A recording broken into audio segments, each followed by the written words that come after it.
Hi again, here we are to talk about CSS and JavaScript and stuff. Today we're going to kind of concentrate on CSS, okay?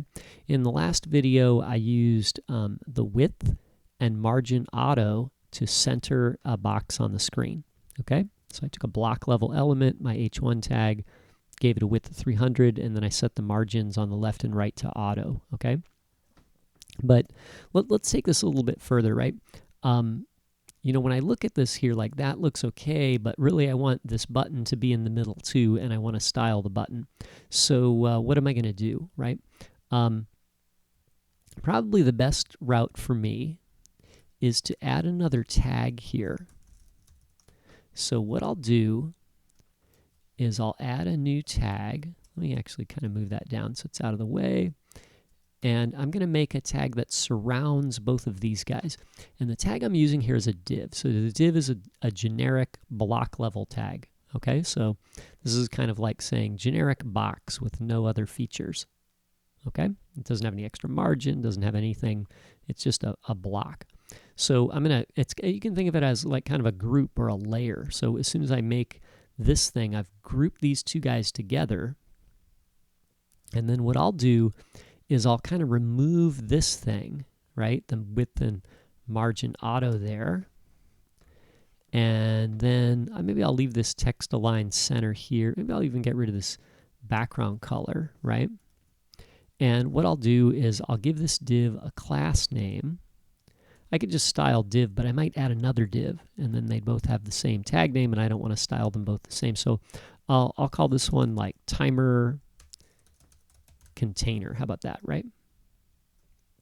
So I'll use class name, I'll say timer container, and then I'll say width of 300 pixels, margin auto, and then maybe I'll give this guy a background color of kind of a light gray. Okay, so there we go. So I'll save that. I'll refresh it. Hey, look at that. So now this is my div. So I look at the div here, it's 300 wide. It contains both the H1 and the paragraph. So now remember I said blocks they expand to fill their container. So in my case, the container is only 300 wide, so the H1 and the paragraph just expand to the 300, okay? So that's working pretty good. So now the button here, let's style that, right? So this button kind of looks like a cheap, old school computer button from, Windows, I don't know, Windows 95 or something like that, right? It doesn't look that great. So let's modify it, right? So that button there, let's style it. Maybe I'll give this guy a class name too. He's got an ID, and he can have an ID and a class name. Why don't we say class timer button? That's a pretty descriptive name. So we'll copy that. So we'll do this here. We'll paste it. And then timer button, the reason this looks the way that it does is that button just has some generic styles that come with it. So really, I want to change this. Maybe I want it to be like kind of a round button, okay, with the text in the middle. So what we'll do is we'll go over here and we'll say, how about timer button width of, let's make it 60 pixels by height of 60 pixels, right? How about that, right? So let's save that. We'll take a look. Oh, now there we go. We got our button. Now it just kind of looks like a box, right?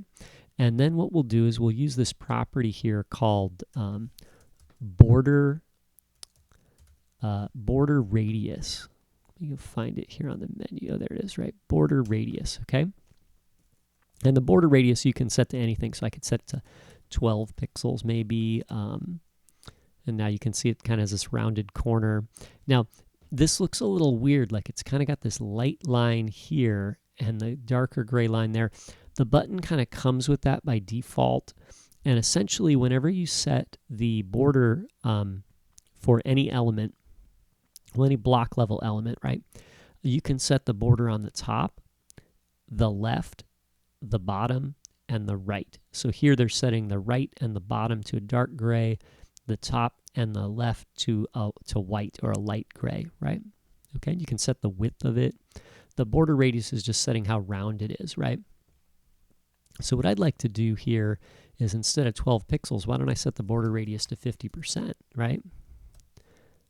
Oh, now I got a circle, right? And then maybe this border here, the border style, I want to set it to the same color all the way around, right? So what we'll do is we'll say border, right? And actually, you'll notice here, like if I type in border, I can set the bottom border, the left border, the right border, and then for each one of those, I can set the color, radius, the style, the width. You know, you can set all these properties.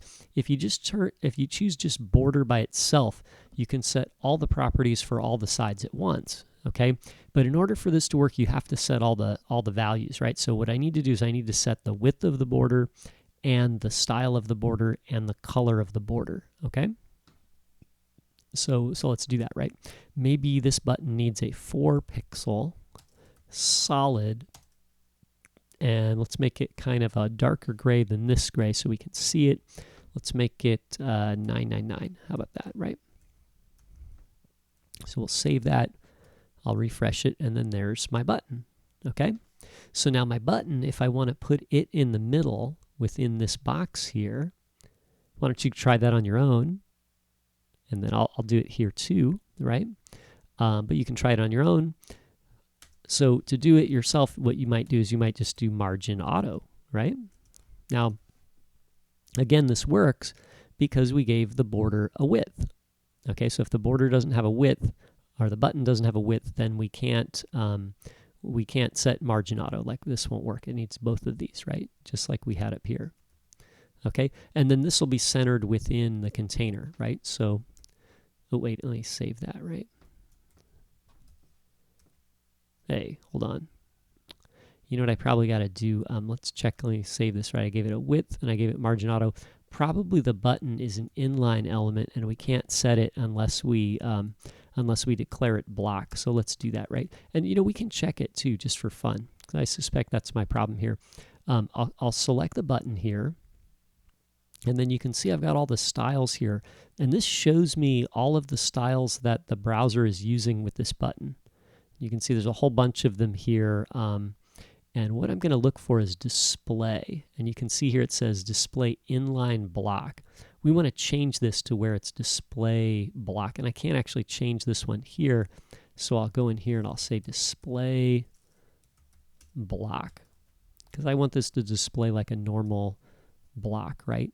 Block element. So we'll save that, and then I'll go back here and I'll refresh. Oh, and there's my button. It's in the middle. Okay, so that's looking pretty good. And then if I go to the H1, you can see here my H1. I don't know why it does this. This really is weird to me, is that the margin here for the H1 is actually outside of the box there, right? You kind of see that. But you can see there's a margin here between the two of these, and then this guy doesn't have any margin, so he just meets at the bottom, right?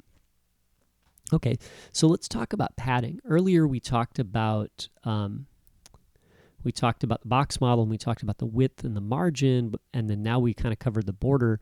If I look at the button here and I find the box model here, you can see my button has a height or a width of 40, a height of 47. You'd think these would be the same. Well, we're not going to worry about that, right? And then it's got a border of 6 and 2 or padding of 6 and 2 and 3, and then there's a border of 4 pixels around the outside, and there's 120 pixels left over because of the margin auto on the left and right that put it in the middle. Okay. So I guess the button must come with a couple pixels of padding, and that's why these numbers are in there, because I didn't set them. They must be default by the browser, but we can change that. So we'll leave those alone, right? So what I'd like to do now, though, is I'd like to have a little bit of space where the button doesn't meet the bottom of the box, and where there's a little bit of space on top of the text here where it doesn't meet at the top there. So what we need really is for this gray box to push away from its contents. Now normally margin pushes us away from the things that are outside of the box, right? So this is margin. Padding, on the other hand, right? This one, padding pushes inward against the contents of the box and makes the outer portion of the box grow. Okay, so the total width of a box is usually added up. So there's some exceptions to this, right? But it's usually the total of the width plus the padding plus the border plus the margin. So let's go back to our CSS file, and what we'll do is we'll add some padding here. So I'm going to add padding. Let's make it 20 pixels, right? I'll save that. I'll go back here. And now, oops, wait, you know what? I put that on the button by mistake. Let me take that off there. I don't want to do padding here. I actually want the padding on the container, right? So I'll put it here. Padding, right? I got margin and padding. And then I'll refresh, and now you can see my box grows in size, right? And pushes away from its content, right? Okay, and now this is like another quirk of CSS, but as soon as I add padding on the box, the margin doesn't fall out on the outside anymore. So if you look at the H1, you can see it goes on the inside, and then the orange area and the blue area, you can see where they go almost up to the edge of the gray, right? Like in here, right? But there's 20 pixels of space there, and that's the padding, right? And the same thing goes for the button down here. Now the button seems to come up a little higher at the bottom because the paragraph has some margin, right? So for our thing to work well, what we'd like to do is we'd like to take the margin off the bottom of the paragraph and off the top of the H1, okay? So we'll do that, right? We'll go to our style sheet here, and what I'm going to do is this. I'm going to just say P comma H1, and then I'll say, you know, margin 0, and that gets rid of the margin, okay? So let's refresh here, and now you can see that's what we got, and these guys kind of have a consistent 20 pixels here and 20 pixels up here, and that's pretty good. But you can see right between the paragraph and the H1, like right here, there's no space. So maybe we want 20 pixels there too, just to make this look kind of consistent. So maybe on the H1 here, we'll just say margin bottom. So now we're only going to set the margin on the bottom to 20 pixels, okay? So we'll save that, and then we'll refresh it here. Hold on, wait a minute. Did I save that? Let's save it. Hey, where's my margin? Let me go check it, make sure I got it in the right spot. Yeah, I put H12. Oh, you know why? Because I must be removing the margin here. Let's actually, you know what I'll do is I'll move this, because the rule here is coming later, right? So if I'm going to set the margin on the H1 to 0, you know, if I want it to have the 20 pixels, I got to add the 20 pixels after I do this one. So I'll just put this down there. And then I'll refresh. Oh, there we go. So now this is kind of spaced out kind of nicely. So anyway, there's a quick discussion of using padding and margin and border. And hopefully that will be helpful for you in centering and stuff. Okay, thanks.